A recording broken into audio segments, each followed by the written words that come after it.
Sulit move on ternyata tidak hanya menjangkit seseorang yang baru putus, tapi juga klub sepak bola. Adalah Barcelona yang tampaknya masih belum bisa melupakan sang mantan Lionel Messi.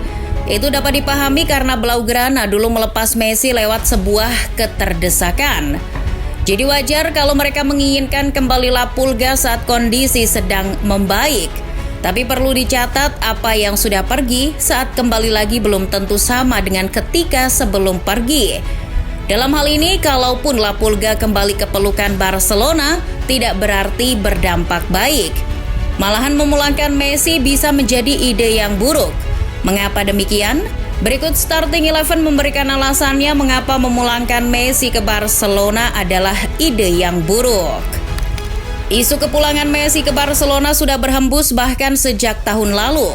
La Pulga menjadi bahan perbincangan hangat di berbagai media Spanyol. Tak sedikit yang menyebut peraih Piala Dunia itu ingin segera meninggalkan Paris Saint-Germain. Messi disebut-sebut ingin pulang ke Camp Nou. Kabar itu mengemuka terutama setelah PSG gagal melanjutkan kiprahnya di Liga Champions. Akan tetapi kabar itu ditampik oleh Presiden Barcelona, Joan Laporta. Laporta dengan tegas mengatakan pihaknya tidak mendapatkan kabar apapun dari pihak Lionel Messi tentang kemungkinannya pulang ke Barcelona. Berbicara kepada jaringan radio Rek One yang juga dikutip Marca, Laporta menyebut ia sama sekali tidak menjalin komunikasi dengan Lionel Messi. Sampai di sini isu kepulangan Messi ke Camp Nou harusnya selesai. Tapi pada tahun 2023 isu itu kembali berhembus. Wakil Presiden Barcelona, Rafael Yuste meniupkan kabar itu melalui Marca. Pihaknya disebut-sebut sudah menghubungi kubu Messi. Di tempat lain, ketika ditanya soal apakah Messi akan kembali ke Barcelona, Laporta mengatakan, ya, melalui saluran Cadena Ser. Sementara dikutip 90 Minutes, pelatih Barcelona Xavi juga membuka pintu untuk Messi. Meski belum benar betul apakah Messi akan pulang ke Camp Nou, tapi isu kepulangannya masih menjadi perbincangan hangat. Masalahnya, kalau Messi didatangkan kembali ke Barcelona, apakah itu akan menguntungkan klub itu sendiri? Rasa-rasanya tidak. Walaupun berstatus pemain bintang dengan segudang trofi dan punya hubungan spesial dengan publik meski un club, tapi di PSG, Messi dianggap sedang menurun performanya, terutama setelah Piala Dunia Qatar. Kebintangan dan kehebatan Messi tak kuasa mendongkrak penampilan PSG. Usai Piala Dunia, La Pulga justru menelan 5 kekalahan dari 13 laga kompetitifnya bersama PSG. Les Parisiens juga kehilangan 2 gelar, Liga Champions dan Coupe de France. La Pulga pun dihujani kritik oleh penggemar PSG. Kendati demikian, Messi sejatinya tidak buruk-buruk amat catatan individunya. Dari 15 laga di Ligue 1 setelah rehat dari Piala Dunia, Messi sudah mengemas 8 gol dan 5 assist. Catatan lumayan itu untuk seorang peraih Piala Dunia dianggap tidak memenuhi harapan. Messi harusnya bisa lebih baik dari itu, apalagi ia tak membawa pengaruh signifikan untuk PSG.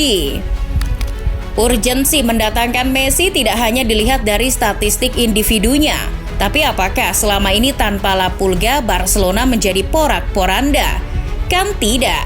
Setelah ditinggal pergi Messi yang kontraknya tak bisa diperpanjang karena masalah fulus, Barcelona justru sudah memulai era baru.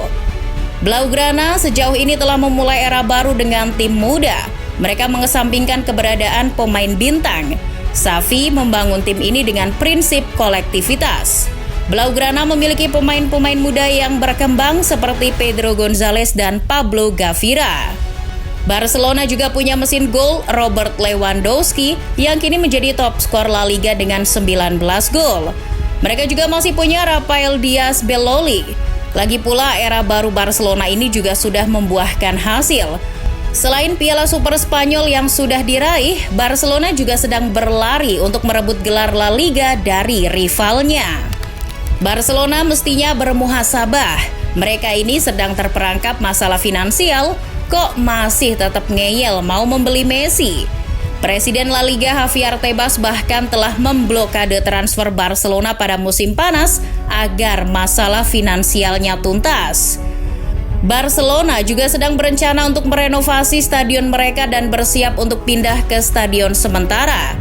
Selama perbaikan Camp Nou, Barcelona akan pindah ke stadion yang pernah dipakai Olimpiade 1992, Estadi Olympique Louis Companys musim depan. Dilansir The Athletic, renovasi Camp Nou bakal memakan biaya 90 juta euro. Makanya Barcelona sedang pontang-panting mencari pendanaan baru. Kalau saja musim depan mereka pindah stadion sementara, ini juga akan membahayakan finansial. Para penggemar mungkin akan malas melintasi kota hanya untuk menonton Barcelona. Lagi pula, jumlah kapasitas stadion yang akan dipakai sementara hanya 55.000 kursi. Keuangan Barca akan bertambah rumit apabila Messi datang. Blaugrana harus mengalokasikan dana khusus untuk minimal menggaji Lionel Messi. La Pulga adalah pemain yang bergaji tinggi. Menurut catatan Football Reference seperti dikutip PSG Talk, gaji Messi di PSG hari ini adalah 63 juta euro atau sekitar 1 triliun rupiah. Messi termasuk 4 pemain PSG yang memiliki gaji tertinggi. Selain dia ada Neymar, Kylian Mbappe, dan Sergio Ramos. Benar, soal gaji Barcelona bisa saja mengakalinya. Toh sebelum Messi hengkang, Barcelona sudah menawarkan gajinya dipotong separuh. Namun itu dulu.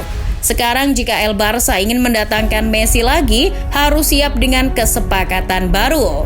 Dilansir The Athletic, pada tahun pertama dari kesepakatan baru yang diusulkan, Messi diharapkan akan mendapat gaji 10 juta euro.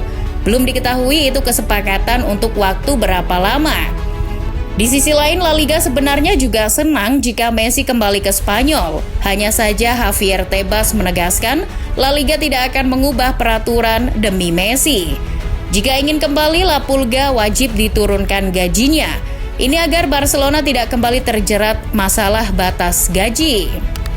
Tanpa Messi, Barcelona telah menjadi tim yang sangat matang. Berkurangnya ego dari pemain bintang membuat tim ini berada sejauh ini. Meskipun awal-awal memang hasilnya buruk, namun para pemain sudah mulai menemukan perannya masing-masing. Misalnya Pedri dan Gavi. Keduanya sering ditempatkan di lini tengah bersama sebagai box-to-box. Xavi juga sudah mengakomodasi peran Rafinha. Ousmane Dembele dibentuk sebagai sayap kanan untuk memberi ruang Rafinha di kiri. Sistem Xavi sudah terbentuk. Jika ditambah Messi, Xavi harus merombak sistemnya lagi dan belum tentu cocok. Messi memang tak seegois pemain bintang lain. La Pulga tak melulu menguasai bola. Ia juga tak masalah harus berbagi bola. Dengan kreativitasnya menemukan momen ajaib, itu bisa saja membantu Barca yang sering kesulitan di sepertiga akhir pertahanan lawan. Hanya saja, Messi pasti butuh penyesuaian lagi. Dan itu tidak sehari 2 hari. Coba pikir saja, Sergio Busquets yang bangkotan saja sudah mau dilepas, ini Barcelona malah mau memelihara pemain yang sudah sepuh dengan memulangkannya. Yang benar saja.